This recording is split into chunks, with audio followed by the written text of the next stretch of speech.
अस्सलाम वालेकुम बेटा, आप लोगों को मेरी आवाज़ आ रही है? यस मैं ठीक है। अच्छा बेटा, 1 मिनट और वेट कर लेते हैं, ठीक है? 2-3 और पार्टिसिपेंट्स जो हमारे पास हैं, तो अगर वो आ जाते हैं तो फिर हम लोग स्टार्ट करते हैं, सही है?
ठीक है बेटा, तो स्टार्ट करते हैं।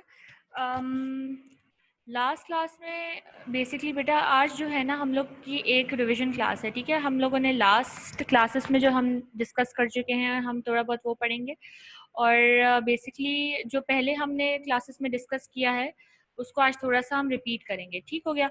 और एक टॉपिक जो मैं लास्ट टाइम मैंने स्किप कर दिया था वो आज मैं जो है आप लोगों को कंप्लीट करवाऊंगी, जो फर्स्ट चैप्टर में था, सही है? तो आप लोगों में से आई थिंक जितने आज पार्टिसिपेंट्स हैं, मुझे कम लग रहे हैं, सिर्फ 4 पार्टिसिपेंट्स हैं, बाकी ईशा या क्या कहते हैं, आई थिंक एक और लड़की, मेरे नाम जहन में नहीं आ रहा, शायद उनका नाम अरीबा था। तो बाकी पार्टिसिपेंट्स आज नहीं है, I don't know why, but बहरहाल आप लोग चारों जो आज हो, मेरे ख्याल से आप लोगों ने शुरू की क्लासेस ली हुई हैं, तो हम थोड़ा सा लास्ट क्लास का जो हमने पढ़ा था वो डिस्कस कर लेते हैं, ठीक है? तो आई होप कि तुम लोग को याद भी होगा, ठीक है? तो मुझे कोई बता सकता है कि क्लोनिंग में हमने क्या पढ़ा था? बगैर देखे बताना जितना तुम लोगों को याद है कि हमने क्लोनिंग में क्या डिस्कस किया था।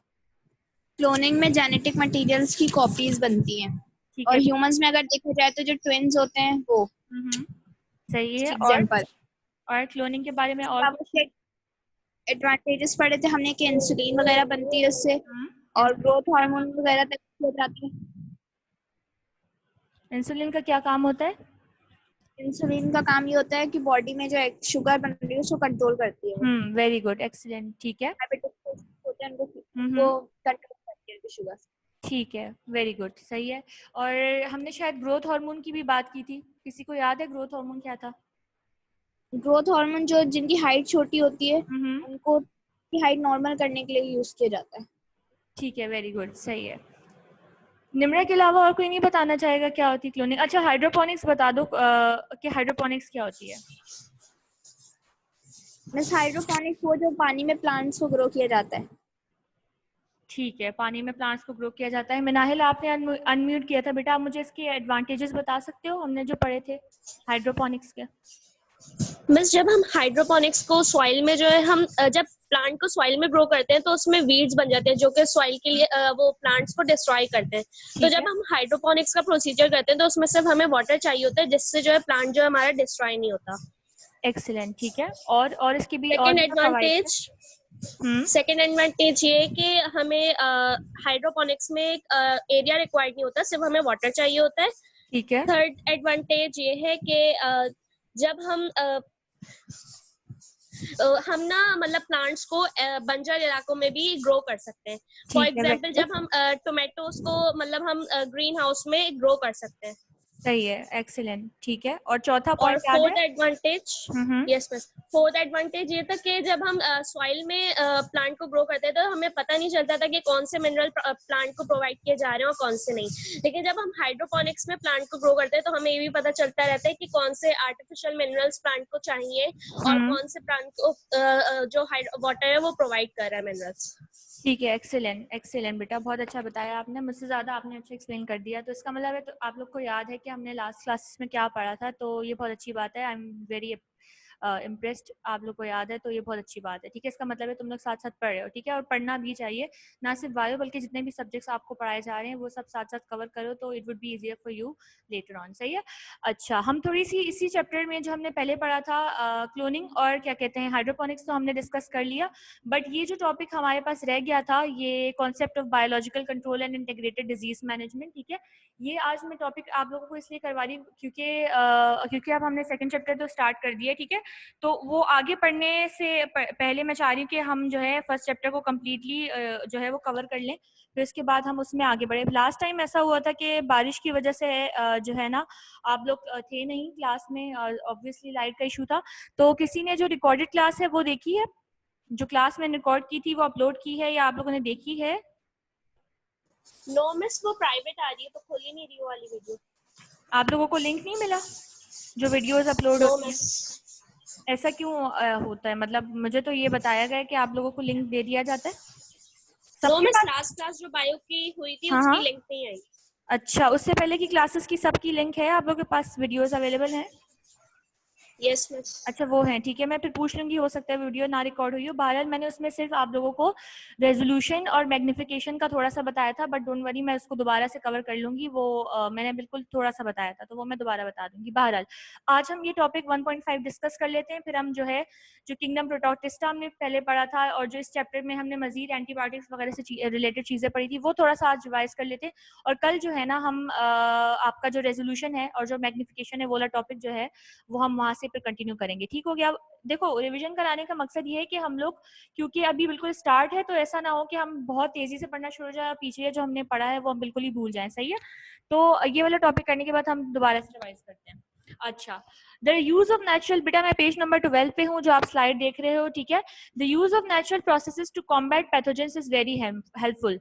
अब आपको पता है पैथोजन कोई भी ऐसी चीज होती है, ठीक है, जो बीमारी कॉज कर रही हो। सही है, पैथोलॉजी कॉज कर रही है। पैथोलॉजी का मतलब होता है कि कोई भी डिजीज कॉजिंग थिंग। सही है, पैथोजेंस वो सब्सटेंस या वो ऑर्गेनिज्म कहलाता है कि जो कोई बीमारी, कोई डिजीज कॉज कर रहा हो या किसी चीज को इंजीरियस इफेक्ट पहुंचा रहा हो। ठीक है, तो that is known as pathogen.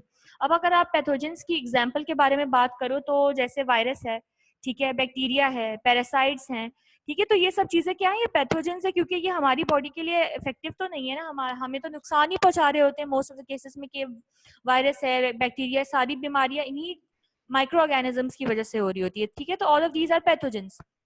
जबकि अगर हम प्लांट की बात करें तो प्लांट में जो फंगस पड़ जाता है या प्लांट को जो छोटे छोटे इंसेक्ट्स जो है उसको खराब कर देते हैं, डिस्ट्रॉय कर देते हैं क्रॉप को, तो all of these are pathogens because they are creating, they are actually producing injury in the plant body, so they are known as pathogen. सही हो गया? तो अब इस लाइन में क्या बताया हुआ है कि जो नेचुरल प्रोसेस होते हैं वो कॉम्बैट करने के लिए बहुत इंपॉर्टेंट होते हैं पैथोजेंस के खिलाफ, यानी कि जो कुदरती तरीके होते हैं उनसे बेसिकली जो है वो पैथोजेंस को खत्म किया जा सकता है। अब कैसे और क्यों और कैसे हो रहा है ये? ठीक है, it involves introduction of pathogens natural enemies into its environment. अब इसका बेटा क्या क्या मतलब है? इसका मतलब ये है कि नेचुरल तरीका ये है कि इस पैथोजन के खिलाफ उसके एनिमीज को ही माहौल में या एनवायरनमेंट में इंट्रोड्यूस करवा दिया जाए। अब आप बोलो मिस ये क्या बात हुई? तो आगे बेटा क्या लिखा हुआ है आपके पास कि in case of malaria, for example, introduction of small fish in ponds and ditches has been an effective method to minimize the growth of larvae and pupa of mosquito vector. अब आपको पता है कि जो डेंगी है या जो malaria, आपको पता है कि उसके जो बेसिकली जो मलेरिया और डेंगी जिन मच्छर के काटने की वजह से होता है, आप लोगों ने सुना होगा, आपको पता भी होगा कि जो पानी खड़ा हुआ होता है, जो स्टेगनेंट वाटर होता है, उसके अंदर डेंगी के मच्छर या मलेरिया के मच्छर जो है वो ज्यादा ग्रो करते हैं। इसीलिए लोग कहते हैं कि जो है घर के अंदर भी अगर कोई बाल्टी वगैरह में या खड़ा हुआ पानी है तो आप उसको ढक के रखें, या ऐसा कभी पानी खड़ा ना होने दें, क्योंकि उसमें मलेरियल या डेंगी पैथोजेंस प्रोड्यूस होने के मच्छर जो है बेसिकली मस्कीटोज वहां पर ग्रो कर रहे होते हैं, फीड कर रहे होते हैं। सही है, तो ये चीज आपने सुनी है, तो इसका क्या मतलब हो गया कि पानी में बेसिकली जो खड़ा हुआ या गंदा पानी होता है उसके अंदर मलेरियल मस्कीटोज या फिर जो डेंगी वाले जो मस्कीटोज होते हैं वो ग्रो करते हैं। ठीक हो गया? अब अगर आपको पता है कि मलेरिया का कॉज क्या है, प्लाज्मोडियम है, सही है। अब अगर हम क्या करें कि छोटी छोटी ऐसी जगह है जहाँ पर पानी खड़ा हुआ है, जैसे पॉन्ड्स हो गया, छोटे छोटे डिचेस हो गए जहाँ पर पानी खड़ा रहता है, जहाँ पर ज्यादातर मलेरिया के जो मच्छर हैं, मस्कीटोज हैं, आपको पता है एनोफिलीज मस्कीटो के काटने से मलेरिया होता है, ठीक है। तो अगर हम ऐसी जगहों पर जहाँ पानी खड़ा हुआ है, सही है, और जहाँ पर मच्छर भी पैदा हो रहे हैं, मच्छर जो है वो वहां पर फीड भी कर रहे हैं, सही है, तो ऐसी पॉन्ड्स में या ऐसे खड़े हुए पानी के अंदर अगर हम छोटी छोटी मछलियों को इंट्रोड्यूस करवा दे तो क्या होगा कि जो मच्छर वहां पर पैदा हो रहे हैं या जो लार्वा वहां पर मौजूद है उस पानी के अंदर, या जो प्यूपा मस्कीटो का वहां पर मौजूद है, ये छोटी छोटी फिश क्या करेंगी, उसको खा लेंगी। और उसको खाने की वजह से क्या होगा, वो खाती रहेंगी और अल्टीमेटली क्या होगा, जितना भी मॉस्किटो का लार्वा था, जो प्यूपा था, जो खतरनाक मॉस्किटोस थे जो मलेरिया करवाते हैं, जो डेंगू करवाते हैं, उनके लार्वा को फिश जो है वो खा लेंगी, जिसकी वजह से क्या होगा कि जो हार्मफुल मॉस्किटोस है वो पैदा नहीं हो पाएंगे, ऑब्वियसली उसके लार्वा को खा लिया, बात खत्म, तो अब वो किस तरह प्रोड्यूस होंगे, सही है। तो ये एक तरीका है नेचर की तरफ से पैथोजेंस को कॉम्बैट करने का, कि आप पैथोजन जहां पर ग्रो कर रहा है, जहां पर सर्वाइव कर रहा है, जिस एनवायरनमेंट में वो पैदा हो रहा है, जहां ग्रो कर रहा है, उस एनवायरनमेंट में उस पैथोजन के जो एनिमी है या जो दुश्मन है उसको इंट्रोड्यूस करवा लो, तो अल्टीमेटली ये क्या तरीका है नेचर का, पैथोजेंस को खत्म करने का तरीका है, सही है बेटा। मलेरिया, देखो मैं दोबारा रिपीट करती हूँ, मलेरिया किस वजह से होता है, आपको जब मच्छर काटती है एनोफिलीज मस्कीटो आपको बाइट करता है, और एनोफिलीज मस्कीटो कहाँ ग्रो करती है, खड़े हुए पानी में, जो गंदा पानी होता है, ठीक है, वहां पर ग्रो करता है। अब अगर आपने उसी पॉन्ड में या उसी लेक के अंदर आपने जो है छोटे छोटे मस्कीटो सॉरी फिश को आपने डाल दिया या ग्रो करवाया, तो वो क्या करेंगे कि जितने भी लार्वा हैं, प्यूपा, उसको खा लेंगे और अल्टीमेटली मॉस्किटो की ग्रोथ को रोक देंगे, जिसकी वजह से क्या होगा, मलेरिया फैलना या मलेरिया की जो मच्छर पैदा हो रहे हैं वो अल्टीमेटली एक वक्त ऐसा आएगा कि वो खत्म हो जाएगा और उस पर कंट्रोल हो जाएगा, ठीक है, और वो बीमारी भी ऑब्वियसली नहीं फैलेगी फिर। तो this is the natural method to combat against the pathogens, ठीक है बेटा। ये बायोलॉजिकल कंट्रोल का एक कॉन्सेप्ट है कि किस तरह आप लिविंग ऑर्गेनिजम्स को इस्तेमाल करते हुए ही आप जो है वो एक तरह से बीमारियों को या डिजीज को या पैथोजेंस को कंट्रोल कर रहे हो, ठीक है। यहाँ तक कोई सवाल है बेटा? I hope this is clear. कोई सवाल है इससे related?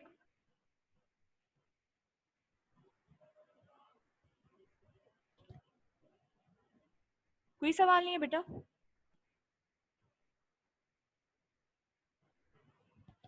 I hope there is not any question, ठीक है। अच्छा, अब आगे क्या लाइन लिखी है बेटा, biological pest control involves exposing them to predators and parasite. आपको पता है जो पेस्ट कंट्रोल होता है, जो डिफरेंट स्प्रे के थ्रू, या आप कह सकते हो जो पेस्ट कंट्रोल है, basically biological control involves exposing them to predators and parasite. जब आप बायोलॉजिकल पेस्ट कंट्रोल करते हो ना, मतलब आप बायोलॉजिकल का मतलब क्या हो गया, एक होता है केमिकल पेस्ट कंट्रोल, ठीक है। केमिकल पेस्ट कंट्रोल में हम क्या करते हैं, हम जो स्प्रे आपने देखे होंगे, ठीक है, फ्यूमिगेशन हो रही होती है, स्प्रे हो रहा होता है, इसके थ्रू हम क्या करते हैं कि कोशिश करते हैं कि जो पेस्ट है उसको कंट्रोल कर सके, पैथोजेंस को कंट्रोल कर सके। मस्कीटो के खिलाफ भी आपने देखा होगा कि अक्सर जो है वो गली मोहल्लों में स्प्रे हो रहा होता है, सही है। तो वो केमिकल कंट्रोल है जिसमें हम केमिकल्स को डिफरेंट इस्तेमाल करते हुए पैथोजेंस को कंट्रोल कर रहे होते हैं। मगर बायोलॉजिकल पेस्ट कंट्रोल, बायोलॉजिकल का मतलब क्या होगा, कोई भी ऐसी चीज जो लाइफ से डील कर रही हो, ठीक है। तो biological method of pest control क्या है कि हम बजाय इसके कि कोई केमिकल यूज करे, कोई स्प्रे यूज करे, हम किसी प्रीडेटर या पैरासाइट को यूज करते हुए ही हम पेस्ट को कंट्रोल करें, जो उस पेस्ट को अल्टीमेटली डिस्ट्रॉय कर लेगी। अगर कोई पैथोजन है तो उसको खा लेगी, उसको खत्म कर देगी, सही है।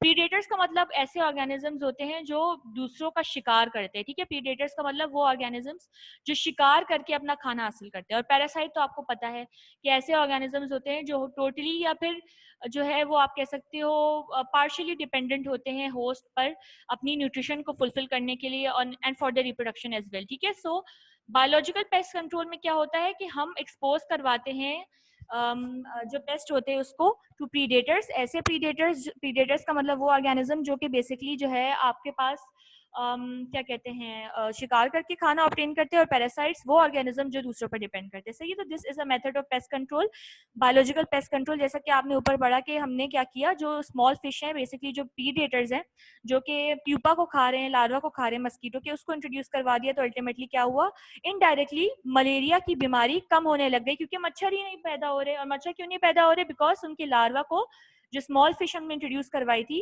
फॉर बायोलॉजिकल पेस्ट कंट्रोल, वो उन लार्वा को अल्टीमेटली खा रही है या उनको खत्म कर रही है, सही हो गया।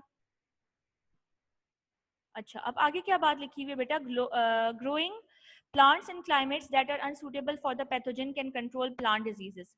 अब आप प्लांट को जो है वो एक ऐसे क्लाइमेट पे ग्रो कर दो जो कि अनसूटेबल है पैथोजन के लिए, तो वो कंट्रोल कर सकती है प्लांट डिजीजेस को। सपोज करो कि मेरे पास एक पौधा है, ठीक है, वो पौधा जो है उसको खतरा है कि उसको कोई जो है सपोज करो आकर बीज जो है उसको अफेक्ट कर देंगी, उसको खराब कर देंगी, ठीक है। तो अब मैं ऐसे प्लांट्स को ऐसे एनवायरनमेंट में ग्रो करूं जहां पर बीज सर्वाइव ही नहीं कर सकती, तो वो भी एक मेथड है बायोलॉजिकल कंट्रोल का, कि मैं प्लांट को ही ऐसे एनवायरनमेंट में ग्रो करूं जहां पर प्लांट को खाने वाला कीड़ा या उसको खाने वाला जो पैथोजन है वो ग्रो ही ना कर सके, ठीक है। तो दिस इज अनदर मेथड कि हम किस तरह से जो है वो पेस्ट को कंट्रोल कर रहे होते हैं। Interplanting as it stimulates conditions in natural ecosystem interplanting as it stimulates conditions in natural ecosystem by limiting the spread of infectious diseases can also control it.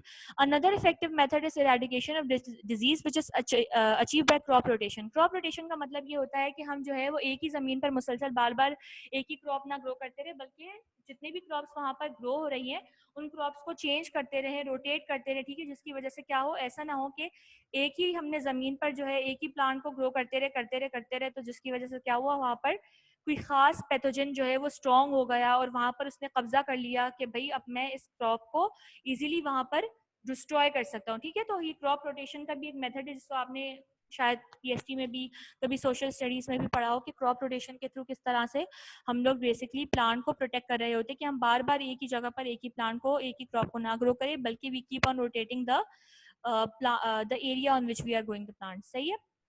तो कोई सवाल है बेटा किसी को? नहीं तो हम फिर जो है वो अपना जो पिछला हम पढ़ चुके हैं वो डिस्कस करें।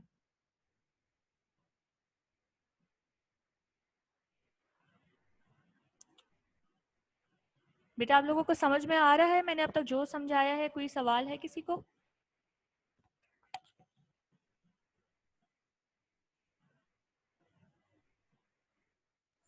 मिस जी बेटे। मिस यहाँ पे लास्ट लाइन में लिखा हुआ है leguminous family which have nitrogen. Miss इसका मतलब बताएं। अच्छा एक सेकंड बेटा, मैं ये जरा स्लाइड नीचे करूं। अच्छा ये वाला पैराग्राफ, चलो ये वाला पैराग्राफ मैं पूरा पढ़ लेती हूँ, ठीक है, फिर आपको मैं समझाती हूँ लेग्यूमिनस फैमिली क्या होती है। It is the practice of growing different crops on the same ground in successive years rather than repeatedly growing it after year. Through crop rotation, the chances of establishing a particular weed parasites affecting that crop is reduced. देखो ये बात मैंने आपको बताई ना कि crop rotation के through क्या करते हैं हम, जो वीड पैरासाइट ग्रो होने के चांस होते हैं एक ही लैंड में वो जो है बेसिकली रिड्यूस हो जाते हैं, ठीक है। एक ही प्लांट को हम बार बार एक ही जगह में नहीं ग्रो करते, बल्कि वहां पर अगर हमने सपोज करो एक टाइम में हमने राइस के प्लांट्स को ग्रो करवाया, तो जब हमने वहां से पूरी फसल क्रॉप ऑब्टेन कर ली, उसके बाद हम वहां पर राइस के बजाय कोई और प्लांट ग्रो करें, ठीक है। जब हमने उस प्लांट से अपनी क्रॉप्स को सारी फ्रूट्स या वेजिटेबल्स हासिल कर ली, उसके बाद हम कोई और प्लांट को ग्रो करें, ठीक है। हम एक ही जगह पर बार बार एक ही क्रॉप को ना ग्रो करें, तो that is known as rotation या क्रॉप रोटेशन, ठीक है। इसकी वजह से मैंने आपको ये बात बताई कि ऐसा ना हो कि एक ही वीड पैरासाइट या एक ही पैथोजन जो है वहां पर स्टैब्लिश हो जाए और वो उसको खत्म करना शुरू कर दे। अच्छा आपने बेटे जो पूछा वो ये है, बात आपने पूछी कि more over soil fertility can be increased by introducing a crop of leguminous family which have nitrogen fixing bacteria in their root nodules. Leguminous family बेटा बीन फैमिली होती है, ठीक है। आपको पता है ना कि आप जो लोबिया की फली आपने शायद खाई हो, ठीक है, आपको पता होगा लोबिया की एक लाल फली होती है और एक वाइट फली होती है। सही है, खाई है कभी लोबिया की फली या चने जो जिसको कहते हैं, जो चने होते हैं, चने तो खाए होंगे यार, चने की चाट बनती है, ठीक है। तो वो जो बेसिकली बीन्स होती है ना बेटा, जो आप खाते हो, जो चने हो गए या जो लोबिया की फली हो गई, ये बेसिकली खास प्लांट फैमिली से बिलोंग करती है जिसमें जो है बीन्स प्रोड्यूस हो रही होती है, ठीक है। तो उसको लेग्यूमिनस फैमिली कहा जाता है, ठीक है बेटा। तो ऐसी फैमिली के जो प्लांट्स होते हैं उनकी खास बात ये होती है कि जो प्लांट्स इनके होते हैं ना, ये जो बीन्स ग्रो करती हैं, उनके जो प्लांट्स होते हैं, जो लोबिया की फली आप खाते हो या जो आप जो चाट जो होती है उसमें जो छोले होते हैं, ठीक है, वो बेसिकली जिस फैमिली से बिलोंग करते हैं उसको लेग्यूमिनस फैमिली कहा जाता है। अब इनके जो प्लांट्स होते हैं ना बेटा, इन प्लांट्स के पास ये खास आप कह सकते हो क्वालिटी होती है कि जो इनकी जो रूट्स होती है ना, उसके अंदर जो रूट्स होती है उसमें खास किस्म के नाइट्रोजन फिक्सिंग बैक्टीरिया पाए जाते हैं, ठीक है। अब ये नाइट्रोजन फिक्सिंग बैक्टीरिया, आप बोलो मिस ये तो बैक्टीरिया है, तो ये तो जो है ना प्लांट के लिए खतरे वाली बात हो गई, या ये तो प्लांट को डिस्ट्रॉय कर सकता है, खराब कर सकता है।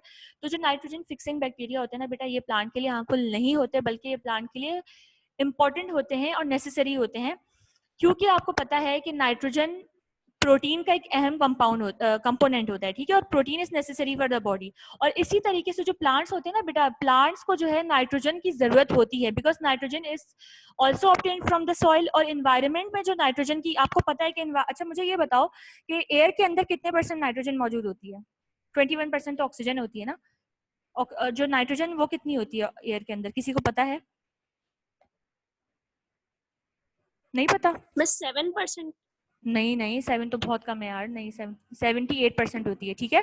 ये बात याद रखना कि हमारी एयर के अंदर जो एनवायरनमेंट में एयर है उसमें 78% नाइट्रोजन है और 21% ऑक्सीजन है, ठीक है। दोनों को प्लस करके कितना हो जाता है? 99। उसके अलावा जो 1% है वो कार्बन डाइऑक्साइड है और बाकी गैसेज है, कार्बन मोनोऑक्साइड है, सल्फर डाइऑक्साइड है, इस तरह की जो है वो गैसेस होती हैं, ठीक है, हीलियम, ज़ेनॉन, फलाना फलाना। तो that is not a concern. बहरहाल जो एयर है ना बेटा, उसमें आपके पास 78% तकरीबन वो होती है आपके पास नाइट्रोजन।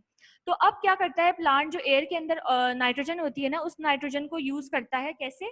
कि जो बैक्टीरिया होते हैं ना, उसके रूट, प्लांट के जो रूट होते हैं उसके अंदर जो बैक्टीरिया होते हैं, नाइट्रोजन फिक्सिंग बैक्टीरिया, वो एयर जो होती है ना, एनवायरनमेंट में से जो नाइट्रोजन मौजूद होती है उसको कैप्चर करके, उसको फिक्स करके इस फॉर्म में कन्वर्ट करता है कि प्लांट उस नाइट्रोजन को यूज कर सके।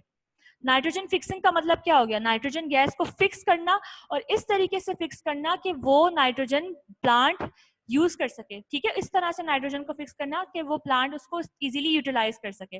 तो जो ल्यूमिनस फैमिली के जो प्लांट्स होते हैं ना बेटा, इसमें क्या बताना चाह रहे हैं कि उनके जो रूट्स होते हैं, उस रूट में जो नाइट्रोजन फिक्सिंग बैक्टीरिया जो प्लांट के लिए इंपॉर्टेंट है, ठीक है, it is not harmful for the plant but it is rather useful. तो जो नाइट्रोजन फिक्सिंग बैक्टीरिया होते हैं वो एयर से क्या करते हैं, नाइट्रोजन को आप कह सकते हो एब्जॉर्ब करते हैं, लेते हैं, उस नाइट्रोजन को फिक्स करते हैं और उस नाइट्रोजन को इस काबिल बनाते हैं कि प्लांट उसको यूज कर सके फॉर इट्स ग्रोथ या फिर अदर प्रोसेसेस, क्योंकि nitrogen is a very important mineral which is also absorb from the soil and also obtain through the environment by nitrogen fixation, जो बैक्टीरिया का काम होता है, रूट के अंदर जो बैक्टीरिया होते हैं उनका काम होता है। सही है बेटा? तो अब ये बात आपको क्लियर है? ये बात मेरी नाइट्रोजन फिक्सेशन वाली आपको क्लियर है या मैं दोबारा समझा दूं? अभी मुझसे बेटा किसने सवाल पूछा था, मुझे मैंने नाम शायद नहीं देखा था। बेटा आपको क्लियर है? यस मिस, क्लियर है। ठीक है, बाकी किसी को कोई सवाल है? समझ में आई? नाइट्रोजन फिक्सेशन वाली थोड़ी इंपॉर्टेंट बात है कि नाइट्रोजन फिक्सेशन बैक्टीरिया का काम होता है एनवायरनमेंट से नाइट्रोजन को फिक्स करके प्लांट के लिए यूजफुल बनाना, ठीक है। मिस जी बेटे। मिस नाइट्रोजन जो है सारे प्लांट्स के लिए इम्पोर्टेंट है या फिर इसी फैमिली के लिए बस? नहीं, नाइट्रोजन सब प्लांट्स के लिए इंपॉर्टेंट होता है बेटा। सब प्लांट्स को जो है नाइट्रोजन की कहीं ना कहीं जरूरत पड़ती है। आप लोग फर्स्ट ईयर में ही इंशाल्लाह जब मैं आपको पढ़ाऊंगी न्यूट्रिशन वाला चैप्टर, तो उसमें आप पढ़ोगे, या आप खुद भी अभी देख सकते हो या बाद में देख लेना, न्यूट्रिशन वाले चैप्टर के अंदर नाइट्रोजन की इंपॉर्टेंस लिखी हुई है। अगर प्लांट को नाइट्रोजन ना मिले ना बेटा, तो उसकी आपने अक्सर प्लांट्स को देखा होगा जिनके पत्ते ग्रीन के बजाय येलो हो जाते हैं, ठीक है, या उनका कलर ब्राउन हो जाता है। तो नाइट्रोजन अगर किसी प्लांट में कम होना, तो उसका एक साइड इफेक्ट ये होता है कि उसके जो लीव्स होते हैं ना वो येलोइश से हो जाते हैं, ठीक है, उसका कलर ग्रीन के बजाय वो चेंज हो जाता है, येलो में या ऑरेंजिश कलर हो जाते हैं, चेंज हो जाता है। तो nitrogen is very important for every plant, ठीक है। मगर यहाँ पर ल्यूमिनस फैमिली का इसलिए जिक्र किया हुआ है कि उनके पास खास नाइट्रोजन फिक्सिंग बैक्टीरिया होते हैं जो इन्वायरमेंट से नाइट्रोजन को लेके फिक्स कर रहे होते हैं। जो बाकी प्लांट्स हैं जिनमें अगर नाइट्रोजन फिक्सिंग बैक्टीरिया नहीं होते तो वो डायरेक्टली सॉइल से एब्जॉर्ब कर लेते हैं, उनको एयर से लेने की जरूरत नहीं पड़ती, ठीक है। But nitrogen is very important, चाहे वो सॉइल से आए या चाहे वो नाइट्रोजन फिक्सिंग बैक्टीरिया के थ्रू इन्वायरमेंट से या एयर से आए, ठीक है। दोनों सूरतों में nitrogen is very very important for the plant, for its growth as well, and on the other hand for maintaining the colour of the leaves, कि भाई वो ऐसा ना हो कि वो येलो हो जाए, उनका कलर चेंज हो जाए, और भी बहुत सारे काम के लिए nitrogen is very important for plant, every plant, ठीक है। सही है बेटा? ये बात क्लियर है? सब प्लांट्स के लिए इंपॉर्टेंट है nitrogen, not only for leguminous plants. अच्छा, अब हम लोग जरा पिछली क्लासेस में जो हमने डिस्कस किया था उसको थोड़ा सा रिव्यू कर लेते हैं। कोई मुझे बता सकता है स्पीशीज क्या होती हैं? आज तुम लोगों का थोड़ा सा क्विज लेते हैं ताकि मुझे भी पता चले कि कौन पढ़ रहा है कौन नहीं पढ़ रहा। मिस स्पीशीज वो होती हैं जो सेम मतलब सेम फैमिली से बिलोंग कर रहे हैं, जैसे कैट और कैट दोनों सेम है तो ये स्पीशीज कहलाएंगी। ठीक है, और एक और खास डेफिनेशन का पार्ट था स्पीशीज की, जो कि एक इम्पोर्टेंट टर्म कंडीशन है कि स्पीशीज होने के लिए, वो इंटरब्रीडिंग करती हैं। एक्सीलेंट, ठीक है। वो आपस में they are capable of interbreeding, और इंटरब्रीडिंग का मतलब क्या होता है कि वो ऑफस्प्रिंग प्रोड्यूस करने के काबिल होती है, रिप्रोडक्शन करने के आपस में काबिल होती है, तो हम कहते हैं कि वो स्पीशीज है। एक्सीलेंट, ठीक है। अच्छा मुझे ये बताओ कि कम्युनिटी क्या होती है? कम्युनिटी थोड़ा सा मुश्किल सवाल है। मिस दो या दो से ज्यादा पॉपुलेशन डिफरेंट स्पीशीज की, ठीक है, सही है। चलो लेकिन सही एक है। ही एरिया के अंदर, क्या बेटे? एक ही एरिया में। ठीक है, प्लेस का सेम होना या एरिया का सेम होना इंपॉर्टेंट है, सही हो गया। अच्छा मुझे कोई एग्जांपल दे सकते हैं मॉलिक्यूल्स की जो हमने डिस्कस की थी? मिस H2O, ठीक है, वेरी गुड। वाटर का मॉलिक्यूल? Glucose, DNA। ठीक है, ग्लूकोज और डीएनए। डीएनए जो है वो डीऑक्सीराइबोन्यूक्लिक एसिड, ग्लूकोज जो है वो बेसिक फॉर्म ऑफ कार्बोहाइड्रेट है, सही है बेटा, एक्सीलेंट। अच्छा मुझे, चलो ये तो बहुत इजी इजी क्वेश्चंस हो गए थे। मुझे किंगडम फंजाई के बारे में थोड़ा सा कोई बता सकता है? किंगडम फंजाई के में हमने क्या पढ़ा था? Miss kingdom fungi non chlorophyllous होते हैं, ठीक मल्टी है, सेल्यूलर ऑर्गेनिजम्स होते हैं और नॉन सही है, मोटाइल स्पोर्स होते सही है। हैं, और और इनमें एब्जॉर्प्टिव हेटरोट्रॉप्स होते हैं। हेट्रोट्रॉप्स कौन से हेट्रोट्रॉप्स होते हैं?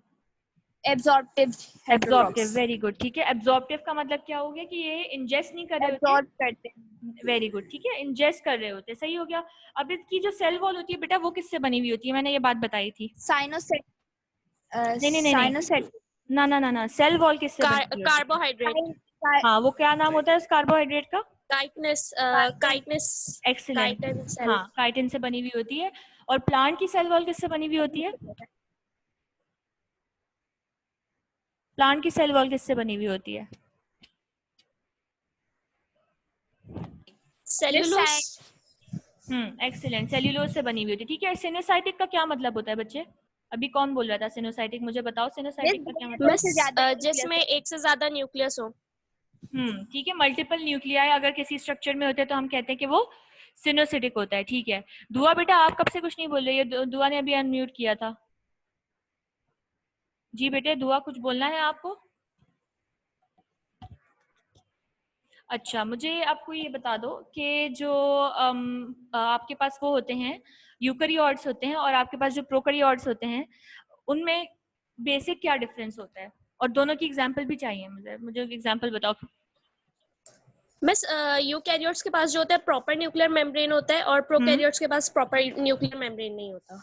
ठीक है, और दोनों की एग्जांपल दे सकते हो मुझे? मिस मिस प्रोकैरियोट्स प्रोकैरियोट्स में बैक्टीरिया और बेटा साइनोबैक्टीरिया। दोनों साथ बोले हो। निम्रा आप बताओ एग्जांपल।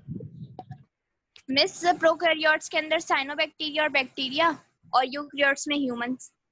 एक्सीलेंट, ठीक है, बिल्कुल सही बताया। यही बेसिक डिफरेंस इनके अंदर होता है, सही है। प्रोकैरियोट्स और यूकैरियोट्स में सेकंड चैप्टर में ये और अच्छे से बताया हुआ है, so we will discuss it in detail later, सही है। तो सही हो गया। अब मुझे बेटा ये बता दो कि हमारे पास कितना टाइम रहता है? वी हैव अराउंड 9 मिनट्स, ठीक है। तो आज की थोड़ी सी रिविजन क्लास थी। आप लोगों को बेटा मैंने अपना कॉन्टैक्ट नंबर दिया था, अगर आप लोगों को कोई भी वैसी इशू हो तो आप लोग मुझसे पूछ सकते हो, ठीक है। अगर आज की क्लास क्योंकि रिवीजन की है, if you want to ask anything regarding presentation, anything regarding question writing, या तुम लोगों को समझ नहीं आ रहा मिस कैसे तैयारी करें या किस तरह से पेपर अटेम्प्ट करने, because you are from first year, तो मैं ज़्यादा कोशिश करूंगी कि तुम लोगों के लिए ना बीच बीच में इस तरह से मैं तुम लोगों से पूछूं कि तुम लोगों को कोई परेशानी तो नहीं हो रही पढ़ने में, क्योंकि फर्स्ट ईयर है, तुम लोगों ने मैट्रिक के भी एज सच पेपर्स दिए नहीं, तो आई थिंक कि तुम लोगों को ज़्यादा इशू हो रहा होगा। तो कोई इशू है तुम लोगों को इस हवाले से पेपर प्रेजेंटेशन में या पढ़ने से? अगर तुम लोग को फिजिक्स केमिस्ट्री में भी कोई मतलब पढ़ने का तरीका नहीं समझ में आ रहा, so you guys can ask me.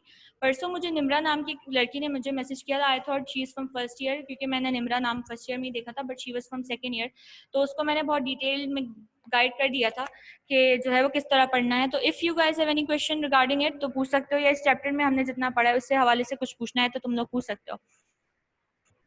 किसी को पूछना है कुछ? वरना मैं रिवीजन फिर कंटिन्यू करूं। मिस कॉलेज का बता दें कि प्राइवेट ज्यादा अच्छे होते हैं या गवर्नमेंट? यार government college, private college is a big no. Private college जो है ना, अच्छा तुम लोगों की अगर परसेंटेज अच्छी है तो ऑब्वियसली, परसेंटेज अगर अच्छी अल्लाह ना करे ना भी हो तो जो है ना गवर्नमेंट कॉलेज में जाओ, ठीक है। प्राइवेट कॉलेज में जाना इज बिल्कुल फजूल डिसीजन होगा, क्योंकि प्राइवेट कॉलेज में ना आगे जाके फिर आपको मसले होते हैं। और दूसरी बात ये कि मुझे पता है कि प्राइवेट कॉलेज के अंदर कितनी पढ़ाई होती है। गवर्नमेंट कॉलेज में भी बेटा देखो, गवर्नमेंट कॉलेजेस, मैंने भी गवर्नमेंट कॉलेज से पढ़ा है और मैंने सेंट लॉरेंस से पढ़ा है। मेरा जो सेंट लॉरेंस कॉलेज था वो बहुत अच्छा इस लिहाज से था as compare to the other colleges, because वहाँ के टीचर्स बहुत अच्छे थे, बहुत अच्छा पढ़ाते थे और मतलब हर चीज़ एक्सप्लेन कर देते थे। और मेरे ख्याल से उन्होंने मुझे बहुत ज़्यादा गाइड किया था और बहुत ज़्यादा समझाया था कि हर चीज़ किस तरह से होती है। लेकिन मैंने अपनी फ्रेंड से सुना था कि बाकी गवर्नमेंट कॉलेजेस में इस लिहाज से इतनी अच्छी पढ़ाई नहीं होती। बट बहरहाल, लेकिन जो आप गवर्नमेंट कॉलेज लेते हो ना तो वो ज़्यादा बेहतर है, प्राइवेट कॉलेज मत लेना बिल्कुल भी नहीं। और आजकल प्राइवेट कॉलेज इतने अच्छे हैं भी नहीं। जिस टाइम पे मैंने इंटर किया था उस टाइम पे जो है ना बहरिया अच्छा था, और एक और डीएड डिग्री कॉलेज, वहाँ के भी रिजल्ट्स बेटा आप कुछ खास नहीं आ रहे हैं। आप लोग प्री मेडिकल के बच्चे हो, Bahria is good for pre engineering if anybody wants to go for private, और वो प्री इंजीनियरिंग से। But for pre medical I would suggest you कि तुम लोग जो है ना वो प्राइवेट को खुदाफिज कह के गवर्नमेंट कॉलेज की तरफ जाओ, चाहे कोई भी गवर्नमेंट कॉलेज मिले, ठीक है। सो गो फॉर गवर्नमेंट कॉलेज। और कुछ मिस मेडिकल के लिए कौन सा बेस्ट है कॉलेज? यार, ये तो आपकी परसेंटेज पे डिपेंड करता है ना। आपको अपनी मर्जी से कोई भी कॉलेज लेने की इजाजत थोड़ी होगी। जितनी अच्छी आपकी परसेंटेज होगी उस हिसाब से आपका मेरिट बनेगा। आपकी परसेंटेज कितनी है 9 क्लास में? 9 का तो आ गया होगा ना रिजल्ट। और मैट्रिक का क्या सीन है? मैट्रिक की मिस परसेंटेज 72 आई थी। है? मैट्रिक की परसेंटेज आई है या कुछ इस तरह क्या हुआ है? आप लोगों का प्रमोशन हुई है, क्या हुई है? मुझे इस बारे में नहीं पता। मिस 3% 3% जो है ना इंक्रीज कर दी है।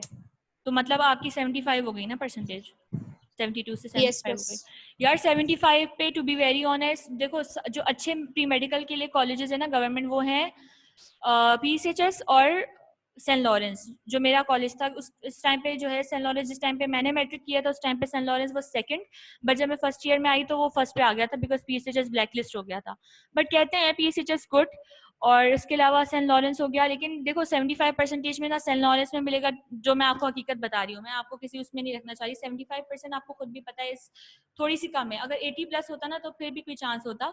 75% पे जो है ना आपको या तो शारिया लियाकत में एडमिशन मिल सकता है, वहाँ पर मेरा सेंटर पड़ा था फर्स्ट ईयर सेकंड ईयर दोनों में, या तो आपको खातून पाकिस्तान मिल सकता है।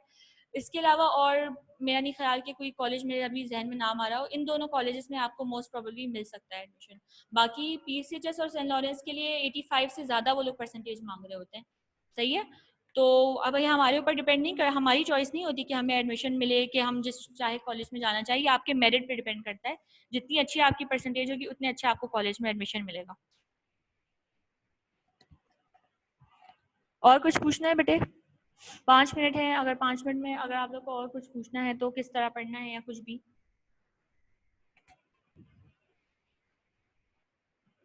और कुछ नहीं पूछना किसी को? मिस बायो के नोट्स जो हैं कोचिंग से मिलेंगे, लेकिन आप बोल रही है कि बुक से पढ़ना है, तो मिस नोट्स से पढ़े या बुक से? क्योंकि नोट्स तो मिलेंगे कोचिंग से। नोट्स तो मिलेंगे बेटा, लेकिन मैं आपको सच बताऊं तो जब मैंने भी इसी कोचिंग से पढ़ा है ना, मैंने इंटर इसी कोचिंग से किया है। बट मैंने अपने टाइम पर नोट्स नहीं लिए थे, ठीक है। मैंने साइंस सब्जेक्ट के कोई नोट्स नहीं लिए थे, ना मैंने फिजिक्स के लिए थे, ना मैंने केमिस्ट्री के लिए थे, ना मैंने बायो के नोट्स लिए थे। और इसकी वजह ये थी कि जो देखो बायो में आप लोगों को मैं जो है वो इस तरह, जैसे सर वसीम है, सर शायद है, वो लिखवाते होते हैं, ठीक है। वो पूरे नोट्स बनाते हैं, उनके नोट्स बेस्ट होते हैं जो वो क्लास में लिखवा रहे होते हैं, ठीक है। वो नोट्स की बात कर रही हूँ मैं वही याद करती थी जो क्लास में वो लोग लिखवाते थे, ठीक है। जो सर वगैरह आपको बता रहे होते हैं स्लाइड्स में आ रहे हो, वो मैं वो सिर्फ वो याद करती थी और बुक से याद करती थी। और बायो का मेरा ये था कि I never bought any notes for bio. मैंने कभी कभी नहीं खरीदे कोई नोट्स, मैं बुक से याद किया करती थी। और बुक से ज़्यादा अच्छे आपके पास नोट्स है ही नहीं, तो आई वुड प्रेफर यू कि बुक से ही खुद हेडिंग बनाया करो। मैं भी आपको जब पढ़ा रही होती है तो मैं बता देती हूँ कि आप इस पे डेफिनेशन, इस पे एग्जाम्पल की हेडिंग बना दो, ठीक है। So it is better if you learn it from book, क्योंकि बुक से ज़्यादा अच्छे नोट्स मैंने तो कहीं नहीं देखे। और मैंने बुक से ही याद किया था। और उसका फ़ायदा मुझे क्या हुआ था कि जब मैंने मेडिकल एंट्री टेस्ट की तैयारी की थी तो मुझे तो एक एक लफ्ज़ पता था बुक का, क्योंकि मैंने रीड की हुई थी, मैंने याद किया हुआ था, तो मुझे मसले नहीं हुए थे। बाकी बच्चों ने जिन्होंने नोट्स से पढ़ा था उनको तो बहुत मसले हुए थे, क्योंकि उन्होंने तो बुक ही पहली दफ़ा उठाई थी एमकेट की तैयारी करते हुए। तो आपको अभी तो फ़ायदा होगा ही होगा, मगर एंट्री टेस्ट के लिए बहुत बहुत आसानी होगी। सो I would say go for the book, don't by any notes for science subjects, ठीक है। कंपलसरी सब्जेक्ट्स के लिए ले लो नोट्स, उसके लिए लेने पड़ते हैं नोट्स, ठीक है, उसके लिए तो लाजमी लो। But for science subjects don't go for notes. सिर्फ जो सर आपको फिजिक्स केमिस्ट्री का काम करवा रहे हैं वो करो, बुक करो। और बायो के लिए तो कम्प्लीटली बुक करो, ठीक है। जहाँ जहाँ मुझे लगेगा कि कुछ बुक में पूरा नहीं लिखा हुआ या कम लिखा हुआ है तो मैं आपको बता दूंगी, ठीक है, या फिर आपको खुद ही जो है मैं स्लाइड्स में नोट्स बनवा दूंगी, बट वैसे जो है ना बुक से करो, सही है।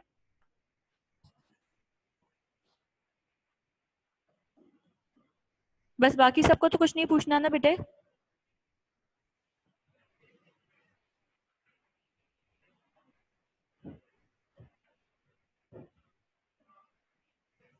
आप लोगों ने पढ़ना स्टार्ट कर दिया है अभी या नहीं, अभी वेट कर रहे हो?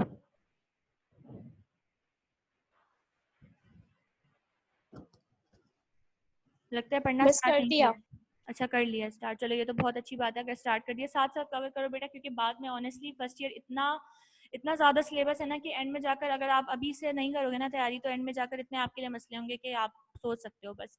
और first year second year is, I must say कि मतलब आप फर्स्ट ईयर सेकेंड ईयर में अच्छे नंबर ले लो ना। देखो मेरी ना मैट्रिक में 83.7 मेरा एग्रीगेट बना, वो क्या कहते हैं आपके पास टोटल बना था, जो परसेंटेज 9 मैट्रिक की एवरेज होकर बनती है 83.7% थी। But first year second year में मेरी जो है परसेंटेज 90.3 से अराउंड 91% हो गई थी, ठीक है। और इससे मुझे क्या हुआ कि जब मैंने डाउ का टेस्ट दिया तो डाउ के टेस्ट में मुझे जो है वो फायदा हुआ क्योंकि मेरे इंटर में मार्क्स अच्छे थे, सही है। तो फर्स्ट अगर आपकी मैट्रिक में 9 में अच्छी परसेंटेज नहीं थी तो उसको दिल पे मत लो।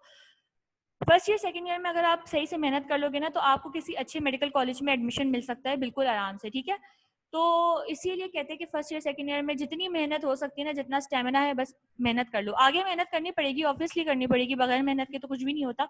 बट जब आप एक दफा मेडिकल कॉलेज में आ जाते हो ना तो एटलीस्ट आपके सर पे ये बोझ नहीं होता कि यार अब मेरा फ्यूचर क्या होगा या मेरा क्या बनेगा। एक दफा मेडिकल कॉलेज में आ जाओ फर्स्ट ईयर सेकंड ईयर में मेहनत करके, so it becomes very easy for you in future as well, ठीक है। तो फर्स्ट ईयर सेकंड ईयर में थोड़ी मेहनत कर लो, बाकी तो हो जाता है, सही है। So I hope there is no other question.